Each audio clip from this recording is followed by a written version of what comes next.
साथियों का अभिनंदन करता हूं, आपका स्वागत करता हूं कि आप ब्यूरो में आए और अपना एक बहुत कीमती समय आप लोगों ने हमें दिया। जैसे कि अभी मैं बहुत लंबा समय नहीं लेना चाहूँगा क्योंकि उसके बाद हम लोग डिस्कस करेंगे आपस में, लेकिन जैसे अभी हमारे दो वैज्ञानिक साथियों ने आपको ये बताने का प्रयास किया कि जो प्राकृतिक पद्धतियां हैं या जो प्रकृति से निकली हुई चीज़ें हैं, जो बैक्टीरिया सूक्ष्म जीव जिसे आप कह रहे हैं, बैक्टीरिया है, कुछ फंजाई है, कुछ आर्की बैक्टीरिया है, मतलब अगर आप ये कहें कि जो आप देख नहीं पाते हैं, ऐसे ऑर्गेनिज्म भी हमारी कितनी सहायता करते हैं एग्रीकल्चर में, कृषि में, और उस जो वो सहायता करते हैं अब समय आ गया है कि हम उसे अपने जो वर्तमान स्तर है उत्पादन का और उत्पादकता का, उसको बनाए रखने में हम उनकी सहायता किस प्रकार से लें या हम उसे किस प्रकार से संतुलित रूप से उपयोग करें, इसके पीछे कारण भी बताया कि जो अभी हमारे खेत हैं वो धीरे धीरे खराब होते जा रहे हैं, कमज़ोर होते जा रहे हैं।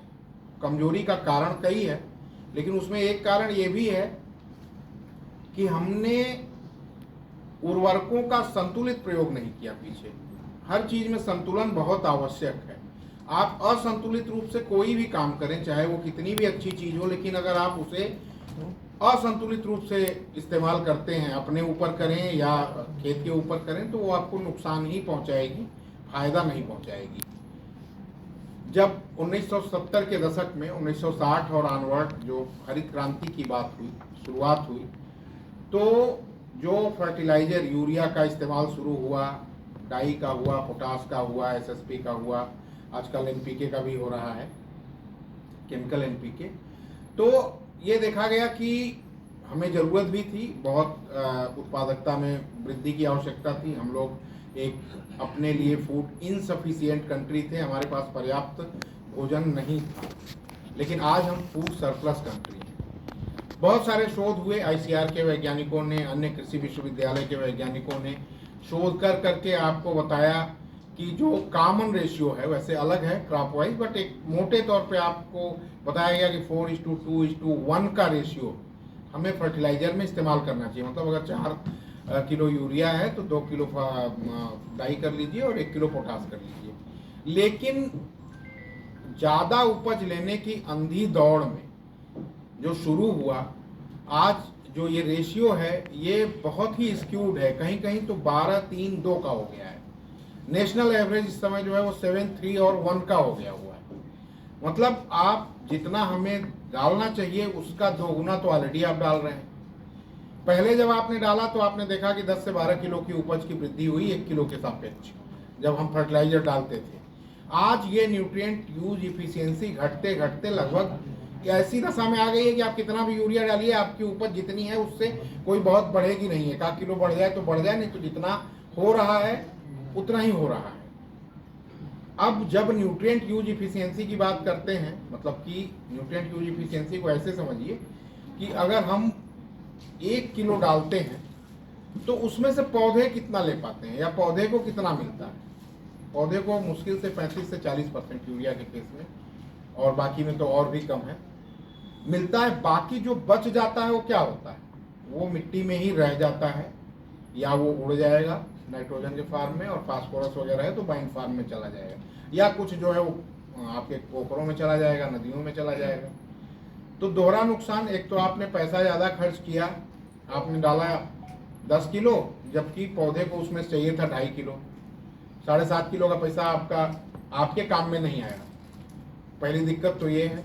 दूसरी दिक्कत, जब वो सिस्टम में गया तो उसने मछलियों को, पक्षियों को, अन्य जीवों जंतुओं को, सबको जो है वो इनडायरेक्टली नुकसान पहुंचाया।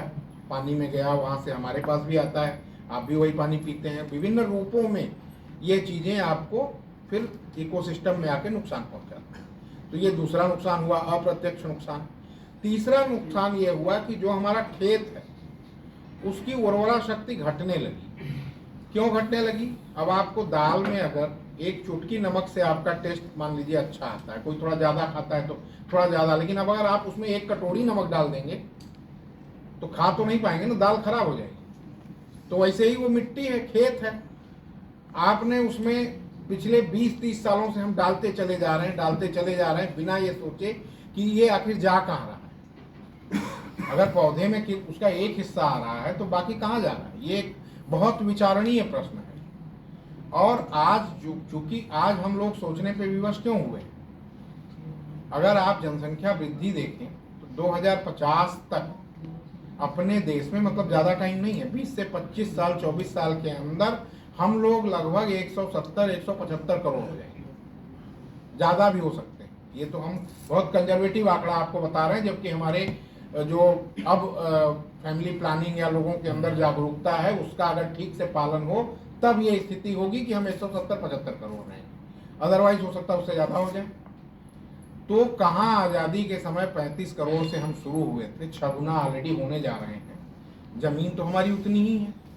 अब इतने लोगों को क्वालिटी का फूड उपलब्ध कराने के लिए अभी क्या है कि हमने आपको बताया था कि हम फूड सफिशिएंट हो गए, हमारे पास सरप्लस है अनाज के मामले में। अभी अपने देश में ये स्थिति मतलब बहुत अच्छी सुखद स्थिति है कि हम सिर्फ खा ही नहीं रहे, हम खिला भी रहे हैं विश्व को।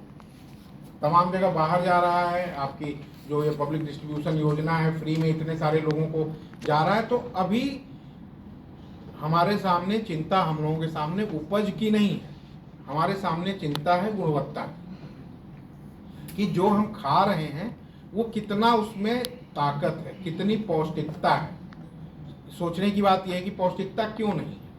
आप अगर किसी चीज़ को बढ़ा दें, मतलब कृत्रिम रूप से एक तरह से इजी अवेलेबल एनर्जी के सोर्स को दे करके पौधा तो बढ़ गया, यील्ड भी हो गया, सिंक हो गया, लेकिन उसके अंदर जो न्यूट्रिएंट्स होने चाहिए, माइक्रो न्यूट्रिएंट स्पेसिफिकली होने चाहिए या मिनरल्स होने चाहिए, वो उतनी मात्रा में नहीं है, क्योंकि वो मिट्टी से आ नहीं रहा। क्यों नहीं रहा? क्योंकि एब्जॉर्ब नहीं हो रहा है। एब्जॉर्ब क्यों नहीं हो रहा है? क्योंकि अभी हमने एक मिट्टी का माइक्रो क्लाइमेट ही बदल दिया। आप अगर थोड़ा सा ध्यान दें तो पहली बरसात के बाद जब हम पगडंडी और खेतों से गुजरते थे तो बहुत सौंधी खुशबू आती थी, एक मिट्टी की अपनी गंध निकलती थी। आज वो गंध खत्म हो गई, आपको वो गंध अब कहीं नहीं, पानी बरसे कोई गंध वंध वैसी नहीं आती। पॉल्यूशन की भले आ जाए, कुछ और चीज़ें पड़ी हूँ उसकी आए, लेकिन वो टिपिकल जो सौंधी मिट्टी की महक थी वो इन जीवों के कारण थी, क्योंकि ये जीव मिट्टी में थे। जब पानी मिलता था तो ये भी प्रफुल्लित होते हैं, बढ़ते हैं, और इनमें से भी कुछ मेटाबोलाइट्स निकलते हैं जिनसे आपको खुशबू मिलती थी। वो खत्म हो गई। तमाम केचुए निकलते थे, जंगल का थोड़ा इलाका हो या झाड़ झंखाड़ हो तो बहुत तरह के कीड़े मकोड़े आपको दिखते थे, अब वो देखने को नहीं मिलते। क्यों? क्योंकि हमने मिट्टी का माइक्रो क्लाइमेट ऐसा कर दिया कि अब उनके रहने लायक वो खेत रह नहीं गया, धीरे धीरे वो खत्म होने लगे। दूसरी जो एक चिंता की बात है वो ये है कि जो हमारे अभी एशिया, विशेष रूप से पश्चिम एशिया का अस्थिर माहौल, कहा नहीं जा सकता कि क्या होगा। ऐसा भी नहीं है, कोई पैनिक की बात नहीं है कि हमारे पास फर्टिलाइजर नहीं है, लेकिन तैयारी होनी चाहिए। किसानों के अंदर इस बात के लिए जागरूकता होनी चाहिए, ये तैयारी होनी चाहिए।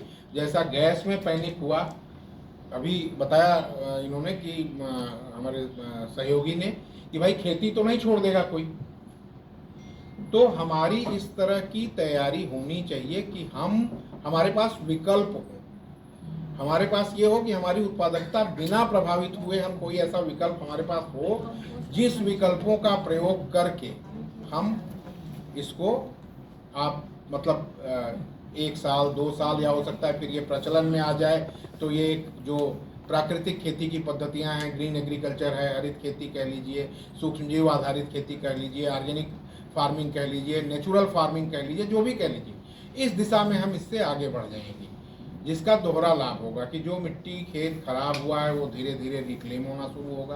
क्यों? क्योंकि उसमें पॉपुलेशन बिल्डअप होगी। ये जो जिसके बारे में इन लोगों ने बताया, ये क्या है? ये एक जीवित चीज़ें हैं, जीवित बैक्टीरिया का एक कॉन्सनट्रेटेड घोल है जो हम आपको देते हैं, किसानों को देते हैं, मतलब कि अपने बीज के साथ उसको शोधित करके अगर लगाएंगे तो वो पौधे की जड़ के साथ बढ़ेगा और मिट्टी में अपनी कॉलोनी बनाएगा। अपनी कॉलोनी बनाएगा तो कई काम करता है।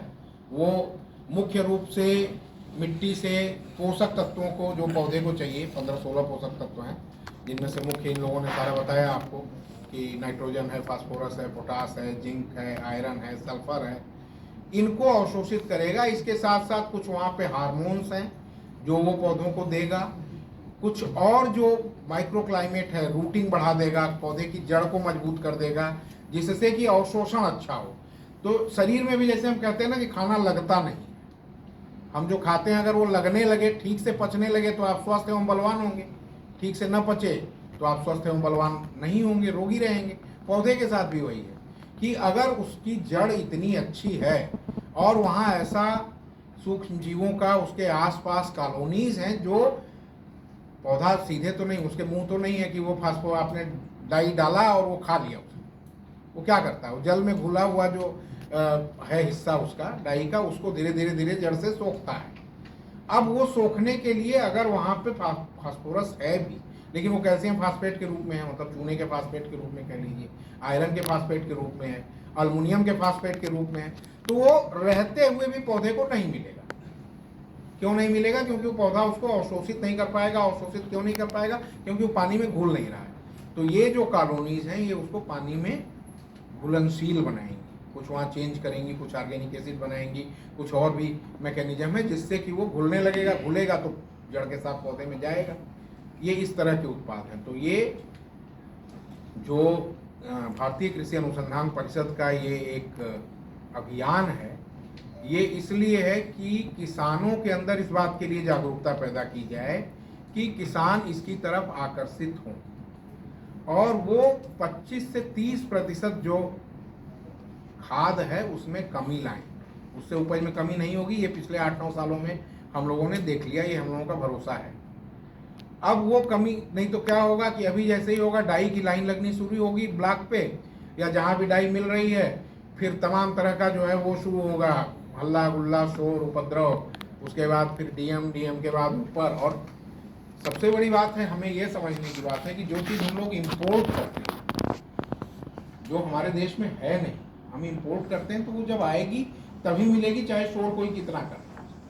तो उसके विकल्प के रूप में इन चीज़ों को करने का है। अब ब्यूरो के लेवल पे हम लोगों ने क्या किया है, अभी डॉक्टर महेश्वर ने ये बताया कि हम 20 गाँव में हम लोग पिछले 1 महीने से अनवरत लगे हुए हैं। हमारे वैज्ञानिक जहाँ जा सकते हैं, जिस गाँव में जा रहे हैं, उनको प्रेरित कर रहे हैं, उनको ये बॉटल्स दे रहे हैं कि आप इसे धान की नर्सरी डालने के समय लगाइए।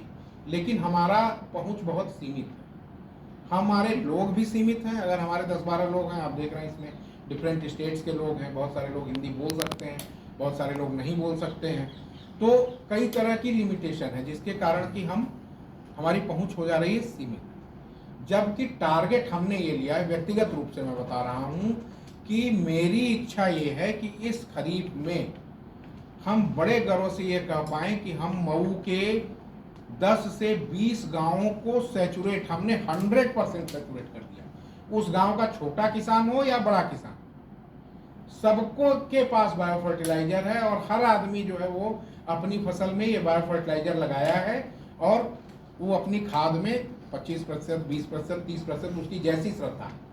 हमारा उस पर दबाव नहीं है कि आप एकदम 30% कम ही कर दो, लेकिन जो आप दे रहे हो उससे कम करो। तो हम बड़े गर्व से ये कह पाएंगे कि हमारा संस्थान भारत सरकार का यहाँ है, इसने अपने आसपास के या मऊ जनपद के 20 गांवों को बिल्कुल सैचुरेट कर दिया। जो मुख्य उद्देश्य है आपको बुलाने का, कि आपके माध्यम से, आपके समाचारों के माध्यम से या आपके व्यक्तिगत पहुंच के माध्यम से आप लोग इसमें हमारा सहयोग करें। ये हमारी तरफ से जो है आपको भरोसा रहेगा कि गांव में 500 बॉटल की जरूरत हो या 5000 बॉटल की जरूरत हो, वो हम देंगे। उसकी जो कीमत भी हम लोगों ने इसी हिसाब से रखी है, मात्र 50 रुपए 1 एकड़ के लिए। मतलब अगर कोई बड़ा काश्तकार भी है, 4 एकड़ का किसान है, तो उसे सिर्फ 4 बोतल 200 रुपए खर्च करने हैं, जबकि उसके बदले वो खाद बचाएगा कम से कम 1200 से 1500। तो जो वो 1500 खाद में लगाता, लाइन में लगता, उसके बदले वो 200 रुपए खर्चा करे, पर्ची कटवाए, हमारे वैज्ञानिक बताएंगे उनको कि कैसे लगाना है और वो इसको लगाए। बीच में भी जरूरत होगी तो हमारे वैज्ञानिक जाके सुपरवाइज करेंगे। अगर उसको कहीं लगने लगा कि हमारी फसल में होता है ना कभी कभी कि हम नई चीज़ इस्तेमाल कर रहे हैं, नए डॉक्टर के यहाँ गए दवाई लेने, दवाई हमने लिया, पहले दिन हमें कोई विशेष फायदा नहीं समझ में आया, तो अगले ही दिन हम जो है वो छटपटाने लगे, दूसरे डॉक्टर के पास पहुँच गए या दवाई बदलने लगे। वो करने की ज़रूरत नहीं होगी। हमारे वैज्ञानिक उसको भी जा करके उसका निदान बताएंगे या उसको बताएंगे कि क्या करना है। ठीक है।